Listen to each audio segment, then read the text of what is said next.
அவர்களே, கல்வி சாலையின் தலைமை ஆசிரியர் அவர்களே, ஆணிவேர்களே, ஆசிரிய பெருமக்களே, வருங்கால தங்கங்களே, எதிர்கால சிங்கங்களே, புத்தம்புது மலர்களே, முத்து ரத்தினங்களே, ஐம்பூதங்களே, என் சொந்த பந்தங்களே, கட்டி கரும்பே, பின்னை அளந்த என் அன்னை தமிழே, உங்கள் அனைவரையும் என் சிரம் தாழ்ந்து வணங்கி என் உரையை துவங்குகிறேன்.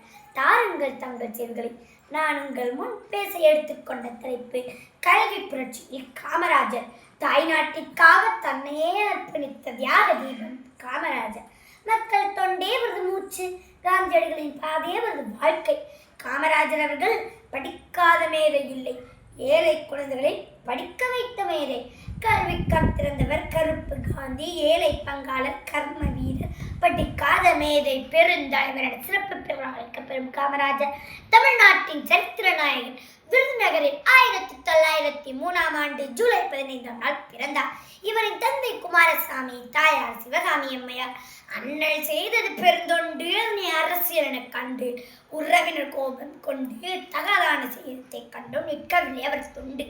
அச்சம் என்பது மடமையடா, அஞ்சாமை திராவிடர் உடமையடா, ஆறிலும் சாவு புரியும் சாவு, தாயகம் காப்பது கடமையடா. ஆனால் கடமையை மறந்து உடமையை இழந்து மட்டையர்களாய் இருந்தால்தானே வாணிகம் பேச வந்தவன் வளைத்து விட்டான் நம் நாட்டை. 18ஆம் வயதிலேயே நாட்டுப்பட்டை தலைவர்கள் இயற்றினார். அரசியலில் அக்பரை போல் கெட்டிக்காரன், அனுபவத்தில் ஈரோட்டு பெரியார் போன்றவர். எல்லாருடைய வாழ்க்கையும் வரலாறாவதில்லை, வரலாறாய் ஆனவர்கள் தனக்காக வாழ்ந்ததில்லை என்ற பொன்மொழிக்கு பொருந்தி வாழ்ந்தவர் காமராஜர். 1954 காமராஜர் தமிழ்நாட்டில் முதலமைச்சராக பதவியேற்றார். முதலமைச்சராக பதவியேற்ற நேரத்தில் ஏறக்குறைய 6000 தொடக்கப்பள்ளிகள் மூடப்பட்டிருந்தன. அவற்றை உடனடியாக திறக்க ஆணையிட்டார். மாநிலம் முழுவதும் அனைவருக்கும் இலவச கட்டாய கல்விக்கான சட்டத்தை நடைமுறைப்படுத்தினார். மாணவர்கள் பசியின்றி படிக்க மதிய உணவு திட்டத்தை கொண்டு வந்தார்.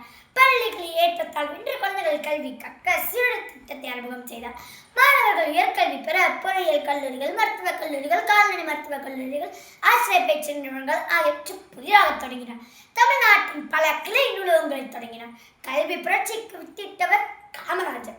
மதுரை பல்கலைக்கழகத்திற்கு மதுரை காமராசர் பல்கலைக்கழகம் என பெயரிடப்பட்டது. நிறுவனர் 1976 பாரத ரத்னா விருது வழங்கியது. சென்னை மெரினா கடற்கரையில் சிலை நிறுவப்பட்டது. ஆண்டுதோறும் காமராஜர் பிறந்த நாளான ஜூலை 15 கல்வி புரட்சி நாளாக கொண்டாடப்படுகிறது.